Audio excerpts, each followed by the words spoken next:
want to talk about. I think you had mentioned in a previous interview around 2014 is when you got word that your sister was diagnosed with lupus. Yeah, I found out September, like the mid September, Hmm. that she was diagnosed with lupus, and that's what started me on my journey with Dr. Sebi. Yeah. Like, I wasn't ready to bury my sister, and I was like, fuck what they saying here in America. We need to find out because my older sister Olga, she told me, John, I don't think Eva's gonna make it to 2015, and we was in damn near October already. And I was like, nah, oh, that's not happening. We're gonna figure this out. And she was like, you see, that's why we didn't want to tell you because we know how you get down. And I was like, all right. But I gotta find an alternative method. And thank God I ran into Dr. Sebi, who was able to, do what he do for my sister. Right. So take me to that day again.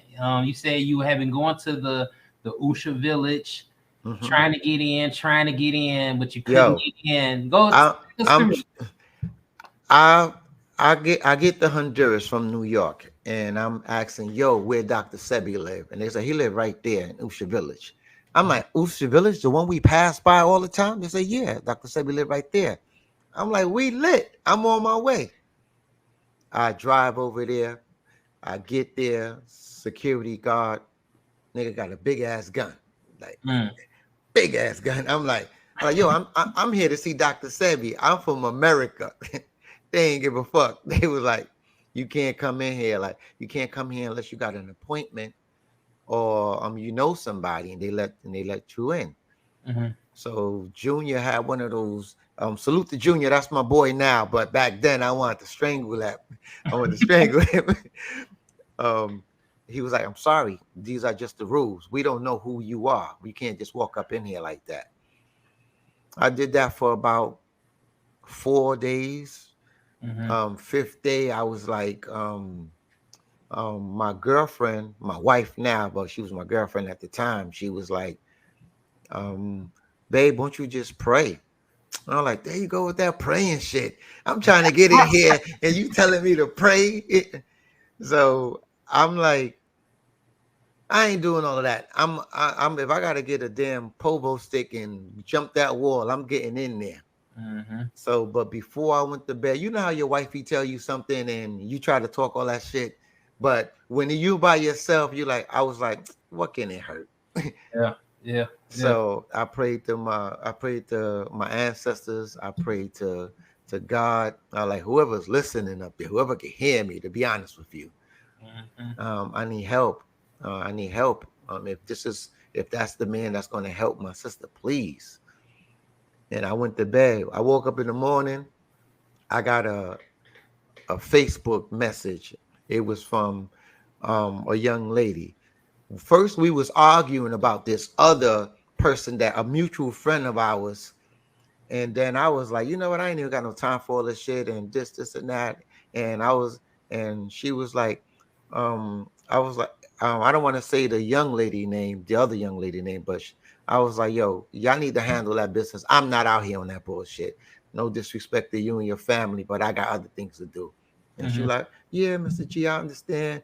I really like the way you take pictures. I saw the pictures you did of Alicia Keys or Jamie Foxx. I forgot. It was one of the two.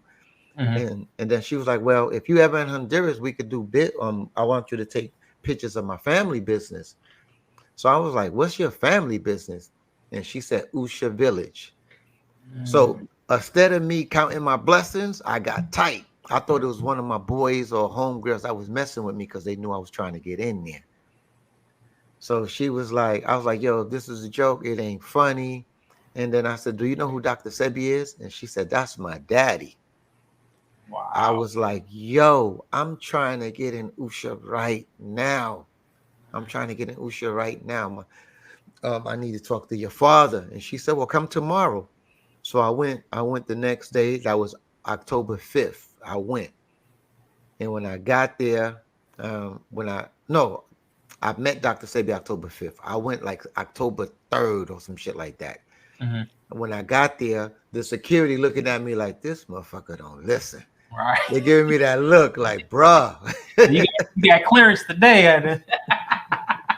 Today I'm dropping names. Right. I'm like, I'm here to see Sama. So they hit her up and she said, let him in. And that's how I got inside.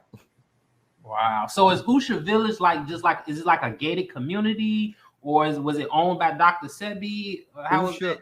Usha Village is a body of land and it has a wall around it. And it has about maybe 30 huts inside of it and is owned by Dr. Sebi. It's like a village. That's why he called it Usha Village. So from the time you walk in, you see the huts lined up, you see the kitchen, and then you see and when you go to the back, you see Dr. Sebi glass mansion. And when you look to the right, you see the saunas. And when you look to all the way right, you see the thermal waters. So Usha Village is like a paradise on earth, man. When I walked in there, I heard music. It wasn't shit playing, but in my mind, I heard music. Right.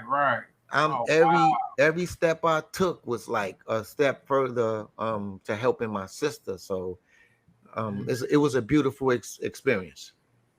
Wow, that's amazing. I'm just picturing it because I've seen like little clips, like when Lisa left out Lopez, yeah, there, and then it would show like little small pieces of it. But just for you to get that visualization right there, it's just amazing. He just had it all sectioned off, and wow. Just picture when you come through the gate, all you see is a whole bunch of green, and you see huts in between it.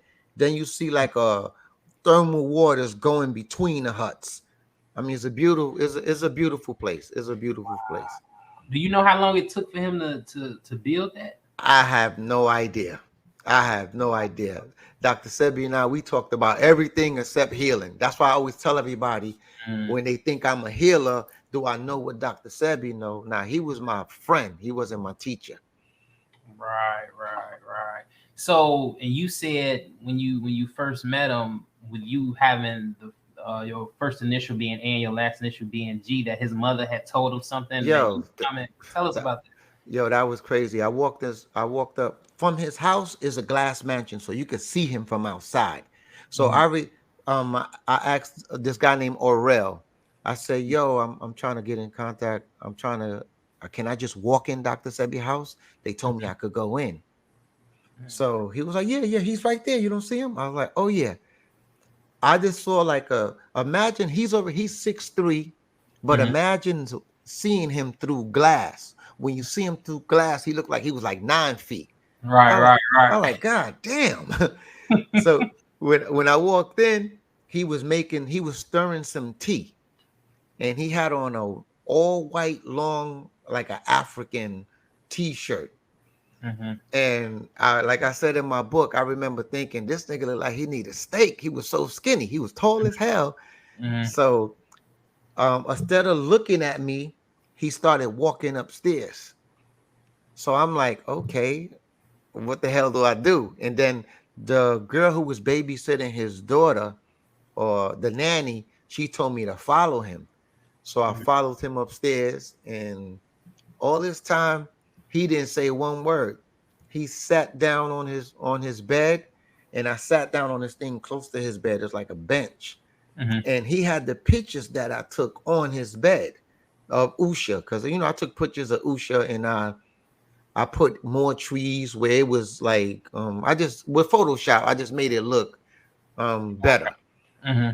So he had the pictures on his bed, and then he asked me, "You took these pictures?" I was like, "Yes, sir." And he said, "You a bad motherfucker." Yeah. And I was like, yo, Dr. Sebi cursing. It caught me off guard.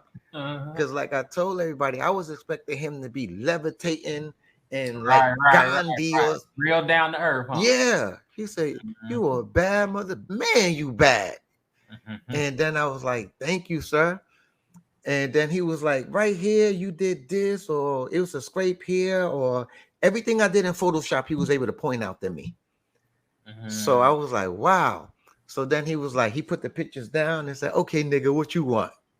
Yeah. So I'm like, yo, I was not ready for him to be that raw.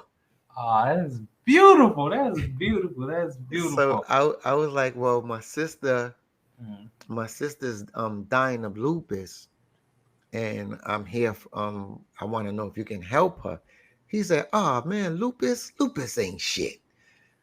And he was like, so you're not sick? And I was like, no, sir. Last time I checked, I was healthy. And he said, hold on. What's your name? Um, and he was like, my name is Alfredo. Start with an A and end with an O. What's your name? And don't tell me that Mr.G shit.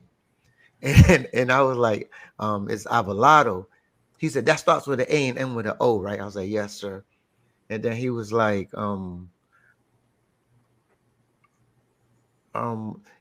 what's your sign? Are you a Sagittarius? I was like, yes, sir, I'm a Sagittarius. I was December 19th. He said, I'm a Sagittarius. He says, your mother's a Pisces. I was like, I'm not sure. And her birthday is March 15th. He said, that's a Pisces. My mother's a Pisces. And then he said, what does the name Cesar mean to you? And I was like, my mother's name is Lucrecia, but we call her Cesar. And then he sat back and he was like, he said, my first job in America was at Martin Luther King High School. What you got to do? Martin Luther King Hospital. What you got to do with Martin Luther King? And I was like, I went to Martin Luther King High School. He said, I've been waiting for you for 30 years. We got a whole bunch of work to do, nigga. Wow. That's how my whole journey started with Dr. Sebi. He said, my mama told me you was coming 30 years ago. I haven't done an election in the United States for over 15 years. I was waiting for you. I want to go to Brooklyn. I want to go to Atlanta. I want to go here. I want to go there. And I'm like, sir, I'm not a photographer. I mean, I'm not a event planner. I'm a photographer, videographer, graphic designer. He said, no, you're going to make it happen. It's you. Call whoever you need to call, but it's you. I need you to put it together. So we did 8 lectures in the United States. No, we did 7 lectures. The last one was canceled in Durham, North Carolina. Okay, so what's the time frame? Like this is a 7, 8, 9 month period time span? Yes. A lot of people think I knew Dr. Sebi for a long time. I met Dr. Sebi October 5th. And the last time I spoke, October 5th, 2014. And the last time I spoke to him was July 17th, 2015.